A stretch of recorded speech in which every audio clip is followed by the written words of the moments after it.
Hello, welcome back. Today I'm going to be watching and reacting to History, and this is one that I'm not too familiar with. The video is 10-minute English and British history, number 16, the Wars of the Roses. So I've heard about this many times. I'm very not familiar with it. Just some, my knowledge, some civil war for the throne, the English throne. Like a civil war between houses, the House of, Lancaster and the House of, But Lancaster was like the red rose, and the other one that I'm completely blanking on is the white rose. So that's like the extent of my knowledge on this, but I've heard it many times, and I have extremely general knowledge on this war, as you could tell. So I'm gonna jump in. This is by the channel History Matters, and let's jump in. Let's see what this is all about. And I love the name of the war. Jump in. 1445, and the war with France isn't going too well. It was also in this year that England's Henry VI married Margaret of Anjou, the niece of the French King Charles VII. To secure the marriage, he secretly offered to give up the territory of Maine. The marriage also got Henry a truce, but the peace wouldn't last forever.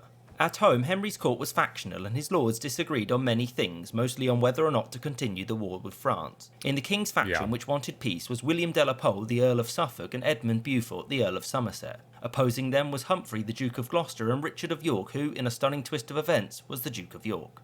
Due to political manoeuvres, York's military command in France wasn't renewed, and he was replaced by Somerset, who was now the White Rose. Soon after York's return, it became public that Henry had promised Maine away, and people were quite upset about it. Gloucester in particular was angry about this and openly spoke out against the king's actions. As a result, Henry had him tried for treason in 1447, and during his arrest he died. So, Gloucester was Henry's uncle, and since Henry had no children, was thus the heir to the throne. Since Gloucester was now dead, the next in line was now the Duke of York. To get York out of the picture, Henry had him sent to Ireland. Henry was becoming increasingly unpopular, and many nobles blamed Suffolk. Parliament wanted him tried a traitor, but instead Henry exiled him for 5 years. Suffolk left for France, but he was intercepted on the way and beheaded. To make matters worse, a popular revolt broke out in 1450, led by a man called either John or Jack Cade. Cade's rebellion was against the corruption of the nobles, and Cade demanded reform. This rebellion was initially successful, taking London, but soon descended into looting and violence before Cade was killed and the rebellion crushed. In the same year, Somerset surrendered Normandy and, instead of being punished, was rewarded. York, upon hearing this, decided that he would return to England, raise an army, and get rid of the king's terrible advisors, which he did. Two sides had now formed: the Lancastrians, led by Somerset and Queen Margaret, who backed the king, and the Yorkists, led by Richard of York. Tensions remained high for the next couple of years, and in 1452 York was summoned to meet the king, which he believed was a trap. York refused to go and did the only thing he could: rebel by mobilising an army. The king mobilised in response, and both looked poised for battle. However, they stood down. York and his supporters were pardoned, and many of York's opponents were dismissed from power. The next year, 1453, was a big year in English history. The early months bore good news for Henry. Gascony was secured, and Queen Margaret became pregnant. This good news wouldn't last though, since the French would later conquer Gascony, thus winning the 100 Years' War. To make matters more complicated, there was a feud brewing between two powerful northern families, the Percys, headed by the Earl of Northumberland, and the Nevilles, headed by the Earl of Warwick. Somerset sided with Northumberland, and as a result, Warwick allied with York. It was at this point that Henry had a mental breakdown, leaving Margaret in charge. In October, Margaret gave birth to a son, Prince Edward, meaning that York was no longer the heir to the throne. Henry showed no signs of getting better, and in 1454 a regency was established. The two factions vied for power, and Parliament gave the regency to York. York immediately stripped Somerset of his offices and sent Margaret away from court. This period is known as the First Protectorate, and York was actually a good regent, undertaking much needed reform. The king, however, made a recovery in later 1454, and soon after removed York as regent and brought Somerset back. With the Lancastrian faction back in control, the Yorkists feared a backlash, and so, rebellion. York was summoned to the king, declined, and marched his army south, where he was reinforced by Warwick. King Henry raised an army as well, and the two met at St Albans. Negotiations broke down between the two sides because at this point everyone hated each other, and so battle commenced, beginning the Wars of the Roses. The Battle of St Albans was a Yorkist victory. So it all begins right there. It just seems like this is such a common theme in history in general. These just kind of these tensions grow for years and years. Things kind of like work out in some ways, don't work out in other ways, but just kind of time goes on and just builds and builds, and it just kind of explodes in, like this, the War of the Roses. So it's just crazy. It seems like such a common theme. Saw Somerset killed and in King history Henry captured. everywhere. York was appointed as the Constable of England, i.e. he was in charge, and Henry soon after became ill again. This began the Second Protectorate, which lasted until 1456 when Henry recovered and again dismissed York. The peace was uneasy, and so Henry made sure to give rewards to both factions. Warwick was given the captaincy of Calais, but mostly engaged in piracy. Tensions remained high, and in 1458 Henry tried to reconcile both sides on what was dubbed the Love Day, where both sides promised to calm down. So both sides, now friends forever, went back to immediately plotting each other's downfalls. Warwick was recalled to London to answer for his piracy. Seems so Upon his return, he got into a fight. Warwick accused the Queen of attempting to kill him, and the Queen ordered that Warwick be arrested. Warwick fled to Calais and refused to return. Both sides began to mobilise their armies because at this point, why not? Fighting broke out in 1459 with initial Yorkist success, but later in the same year York and Henry's armies met at Ludford Bridge. The Yorkists were massively outnumbered and their men didn't want to fight the king, and so the Yorkists did the only thing they could: run away. Soon after this, a parliament was called, known as the Parliament of the Devils, which condemned the Yorkists as traitors and took their land. In 1460, the Yorkists struck back, and Warwick, accompanied by York's... Were they actually, Parliament of the Devils? Let's see. Yorkists struck back their land. Soon after this, a parliament was called, known as the Parliament of the Devils. Why were they called the Parliament of the Devils? Was this just for this one event, or is this like a common theme of the Parliament at the time? We're just not liked, not well loved by the people whatsoever, and they're just, I don't know, beheading people or something, sending people away, just not good at all. Which condemned the Yorkists as traitors and took their land. In 1460, the Yorkists struck back, and Warwick, accompanied by York's son Edward and an army, landed here before marching on London. Many in the south were supporters of the Yorkists, and London opened its gates to them without resistance. Not long afterwards, Warwick led an army north and met the Lancastrian army at Northampton. The Battle of Northampton was a major Yorkist victory and resulted in the king being captured. Again. Wow. The Yorkists were now firmly in control, and so York found it safe to return. The reason for his return this time was not to remove the king's favourites from court, but to assert his own claim to the throne. This pretty much appalled everyone, even his allies. A settlement was eventually reached that Henry would remain king and York would be named his heir. Queen Margaret was unhappy that her son had been dispossessed, and so sought help from the Scots, who gave her an army. York marched north to confront them, but instead of holding up in a castle and awaiting reinforcements, he met the Lancastrians in battle here at Wakefield. Wakefield was a Lancastrian victory and a major setback for York's ambitions since he was killed there. The claim to the throne now lay with York's eldest son, Edward, who was intent on pursuing it. The Yorkists and Lancastrians clashed several times in early 1461. Edward won a battle here at Mortimer's Cross, which saw him capture one of King Henry's favourites, Owen Tudor, who Edward promptly executed. Warwick was defeated at the Second Battle of St Albans by Margaret's army, and after this Henry VI was found sitting under a tree unharmed. Margaret didn't capitalise on her victory and stayed away from London, mainly because the people there weren't too happy with the idea of an army of Scots led by a French queen entering the city. Edward was able to enter the city. That's like a double whammy for them. French, and especially because what they say, the hundreds year war ended shortly before this, is if I heard that correct. So it's not looking good. Of course, they will not open up. Was warmly welcomed. Soon after this, the Yorkists and the people of London asked him to take the throne, which he did, becoming King Edward IV. Edward took an army and marched north, determined to secure his throne, and he met the Lancastrians here at Towton. The Battle of Towton was fought between 40 and 50,000 men, with about 30,000 being killed, and is the bloodiest battle ever fought. That's crazy. Just think of that. The last sentence, about 3% of all males in England died this one day. That's absolutely insane. 20,000. I remember for my high school that I went to was about 3,000 students, roughly around there. And I remember during these fire alarm days, everyone in the whole school would go out to the field just to kind of wait till it's all clear, just as practice, just in case the fire breaks out. A lot of fires around here, not buildings but just brush, and it was about 3,000 people in that field. I remember just looking out to it seemed like an ocean of people, and I can't even imagine that multiplied by so much, and just having 28,000 people just die. How many people were in the battle in general?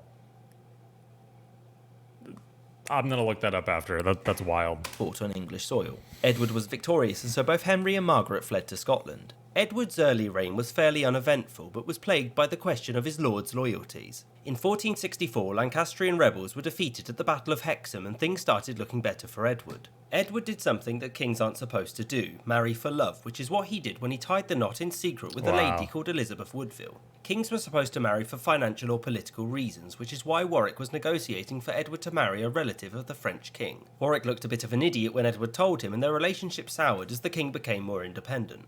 Henry at this point had been hiding in the north of England trying to gather support. He did this until 1465 when he was captured and brought to the Tower of London. By this point, Warwick was essentially plotting against the king, who had chosen the Woodvilles over him and prevented marriages between their families. That was until Warwick did it anyway, marrying his daughter to Edward's brother George, the Duke of Clarence, who wanted the throne. A rebellion led by one of Warwick's men broke out in 1469. The rebel army met the kings at the Battle of Edgecote, and the rebels were victorious. Edward was taken prisoner shortly afterwards, and Warwick, knowing he couldn't depose the king, attempted to rule through him. This state of affairs didn't last, and it wasn't long before the nobility of England had started to rally against him. Warwick was forced to release Edward in 1469, but Edward made no attempt to punish Warwick or retaliate. Warwick did lose his influence though, and there was only one person who could help him get some of it back: Henry VI. Some men loyal to Warwick started a rebellion. It was crushed, Warwick was implicated and promptly ran away to seek the aid of the French king, who, by the way, was called Louis. Warwick and Margaret begrudgingly came to an agreement, and Warwick, along with a French army, landed in England in 1470. Many of Edward's lords flocked to the Lancastrians, and so Edward had one honourable option: run away. The Lancastrians then entered London and freed King Henry from the Tower of London, and he was declared king again, but make no mistake, Warwick was in charge. He was extremely unpopular though, since the Lancastrians didn't trust him due to his toppling of Henry, and the Yorkists despised him.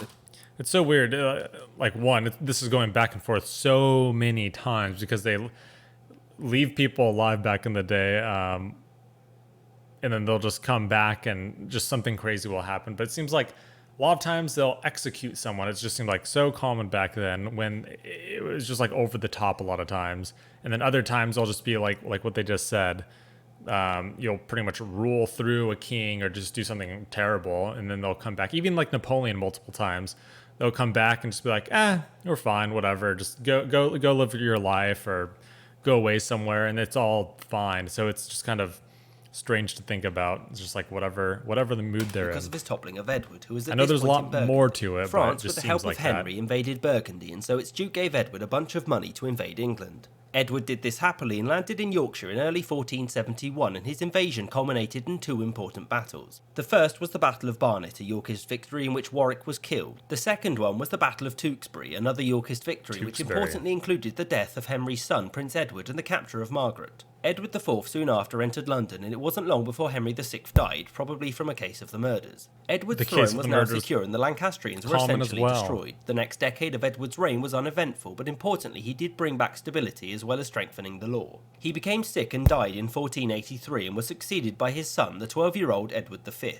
Edward wasn't old enough to rule on his own, and so his uncle, Richard, the Duke of Gloucester, was appointed as Lord Protector to govern for him. A struggle broke out between Richard and the Woodvilles. Gloucester won, and with the help of some clergymen had Edward V decried as illegitimate, making him the heir. Edward V, who was confined to the Tower of London with his younger brother, was deposed after 3 months, and Richard was crowned Richard III. It wasn't long into Richard's reign when a significant rebellion broke out, led by the Duke of Buckingham and Henry Tudor. Richard defeated Buckingham since Henry, who was in Brittany, was prevented from reinforcing. Henry ended up in Paris, where he was given an army to invade, which he did in 1485. Henry marched inland and met Richard's larger army at the Battle of Bosworth Field. It was here that Richard was killed, ending the Yorkist dynasty and allowing Henry Tudor, the half-nephew of Henry VI, to take the throne. Henry was crowned Henry VII and married the daughter of Edward IV, thus uniting the claims of both houses of Lancaster and York into that of one house, the House of Tudor.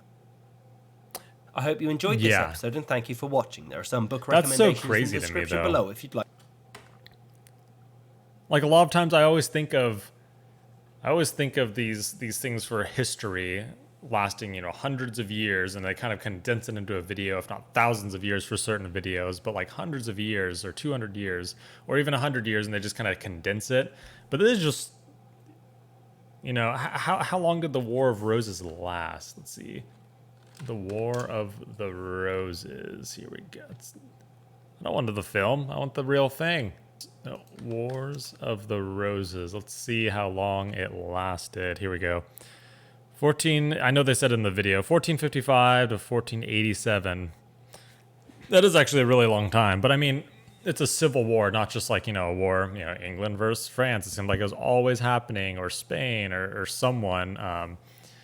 So yeah, I guess that a lot did happen, and that is kind of a long time, but it's just kind of crazy to think of how much happened, how many times people would flee or be saved, and then this random person's beheaded or banished, just stuff like that, all within, this time span. So that is interesting. I would like to know more. It's very interesting. I love the name of the Wars of the Roses, but yeah, that was pretty good. I like that.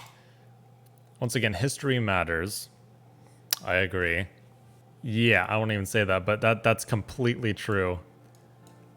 It's everywhere. It's kind of hard for me to kind of process everything, not knowing too much about it anyways, and they throw in so many names, so many different kings, things you've heard here and there. You're trying to connect them all together. Wow, this is a confusing conflict. George R. Martin, let's add dragons. Yeah, kind of the same thing. Yeah, it's crazy. It's like a book. It's like a show. It's just mind-boggling how much happened within that war. What, I guess, me throughout the video. Also kind of true. I'm sure probably most of you know much more about me and can kind of grasp that what we just watched much better than myself. Yeah, this one line was my favorite. A major setback for York's ambitions since he was killed there. Just the little quips he adds, the little phrases he adds, all is great, is hilarious, but it's also hard to kind of keep up. It takes a second to register, wait, York's ambition, this whole guy we were talking about, then all of a sudden he's dead, and then you have to connect that. Then he was moving on to a whole bunch of other topics, but that line was hilarious. And then here, a French king named Louis? No way. True, very true. Seemed like they were all Louis. I know they weren't, but it seemed like a lot of Louis. I don't even know how many Louis there were, but if there's anything you could add, let me know. Once again, History Matters is the channel. And yeah, I find this very entertaining and very, my mind is kind of jumbled after that. So a lot went on, a lot was happening. A lot of people were dying, getting pushed away, were running away, coming back. People kept disappearing, coming back so many times, the same people, and it was just, I need to wrap my head around this for a while. So please add anything you can, and until next time, thank you for watching, thank you for helping me understand these videos, and have a good rest of your day.